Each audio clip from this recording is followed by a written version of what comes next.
గత చంద్రబాబు పాలనలోని విధానాలతో విద్యారంగం చిన్నాభిన్నమైంది. ఫలితంగా పేద వర్గాలు, దళితులు ఉన్నత విద్యకు దూరమయ్యారు. వైఎస్ జగన్ పాలనలో విద్యారంగంలో విప్లవాత్మక మార్పులు జరిగాయి. ఇంగ్లీష్ మీడియం చదువులతో పాటు కార్పొరేట్ బడులకు ఏమాత్రం తీసుకోని విధంగా సర్కారు బడులు అభివృద్ధి చెందాయి. ప్రభుత్వ విద్యాలయాల రూపురేఖలు మారడం చూసి ఓర్వలేని ఎల్లో మీడియా జగన్ మామ అంటూ దుష్ప్రచారం చేస్తోంది.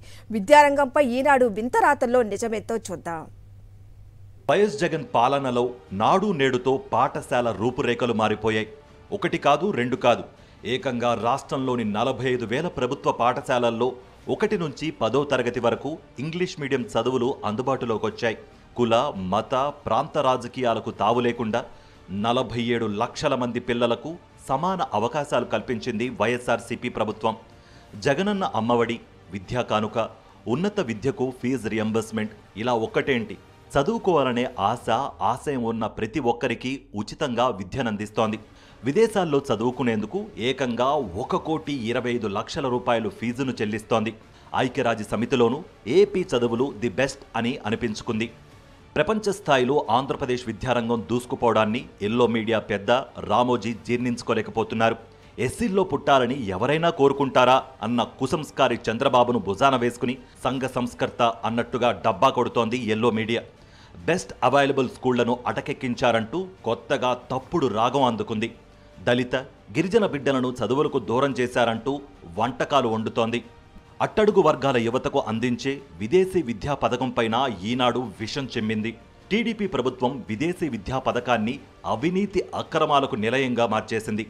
వైఎస్ఆర్సీపీ ప్రభుత్వం విజిలెన్స్ విచారణ చేసి విదేశీ విద్యా పథకంలోని అక్రమాలను వెలికితీసి పథకంలో మార్పులు చేసింది. నిజమైన అర్హులకు విదేశీ విద్యా పథకం అందిస్తోంది. ఎంపిక చేసుకున్న యూనివర్సిటీలకు ఫీజు మొత్తాన్ని ప్రభుత్వమే చెల్లిస్తోంది. ఇప్పటి వరకు 41 మంది ఎస్సీ విద్యార్థులు ఈ పథకం కింద లబ్ధి పొంది విదేశాల్లోని ప్రముఖ యూనివర్సిటీల్లో ఉన్నత చదువులు అభ్యసిస్తున్నారు. దివంగత ముఖ్యమంత్రి డాక్టర్ వైఎస్ రాజశేఖర్ రెడ్డి ప్రభుత్వం ఎస్సీ, ఎస్టీ విద్యార్థుల ఇంగ్లీష్ మీడియం చదువులకు శ్రీకారం చుట్టింది.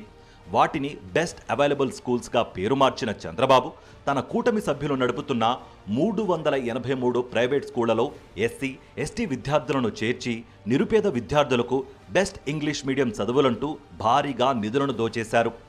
వైఎస్ జగన్ ప్రభుత్వం ప్రతి పేద విద్యార్థికి ఇంగ్లీష్ మీడియం చదువులు అందుబాటులోకి తెచ్చింది.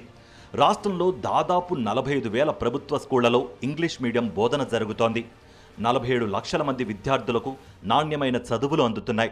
గిరిజన విద్యార్థుల కోసం 371 ఆశ్రమ పాఠశాలలు, 18 ప్రీ మెట్రిక్ హాస్టళ్లు, 159 పోస్ట్ మెట్రిక్ హాస్టళ్లు, 1,958 పాఠశాలలను ఆధునీకరించింది వైఎస్ జగన్ సర్కార్.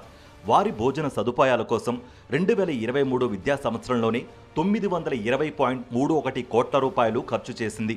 గిరిజన సంక్షేమ విద్యా సంస్థల్లో చదివిన విద్యార్థులు గత 4 ఏళ్లలో 400 మందికి పైగా ఐఐటి, ఎన్ఐటీల్లో సీట్లు సాధించారు. 50 మందికి పైగా నీట్ ర్యాంకులు సాధించి మెడిసిన్ చదువుతున్నారు. గత టీడీపీ ప్రభుత్వం ఉద్దేశపూర్వకంగా ప్రభుత్వ విద్యారంగాన్ని, వైద్య రంగాన్ని నిర్వీర్యం చేసేసి అంతిమంగా పేదలపైన, దళితులపైన భారం మోపింది. ఫీజు రియంబర్స్మెంట్కు బకాయి పెట్టి విద్యార్థులను వేదనకు గురిచేసింది. ఇవేమీ ఈనాడు దినపత్రికలో ఏ రోజు కనిపించవు కూడా. వైఎస్ జగన్ అధికారంలోకి వచ్చిన తర్వాత మెరుగైన సంక్షేమ అభివృద్ధి కార్యక్రమాలను ఎస్సీ, ఎస్టీల కోసం చేపడితే అది తప్పు అన్నట్టుగా ఎల్లో మీడియా తప్పుడు రాతలు రాస్తోంది.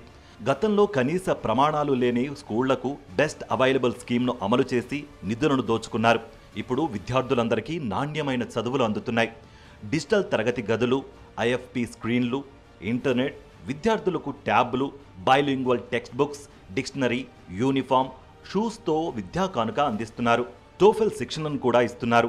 వైఎస్ జగన్ పాలనలో విద్యారంగంలో జరిగిన విప్లవాత్మక మార్పులు చూసి ఓర్వలేక ఈనాడు జగన్ మామ, జగన్ మాయ అంటూ దుర్మార్గమైన విషపు రాతలు రాసింది. ఈ రాతల్లో ఎలాంటి నిజమూ లేదు. నిప్పులాంటి నిజాలు కళ్ల ముందే ప్రజలకు కనిపిస్తున్నాయన్న ఇంగిత జ్ఞానం కూడా లేకుండా ఎల్లో మీడియా రాతలు రాసింది.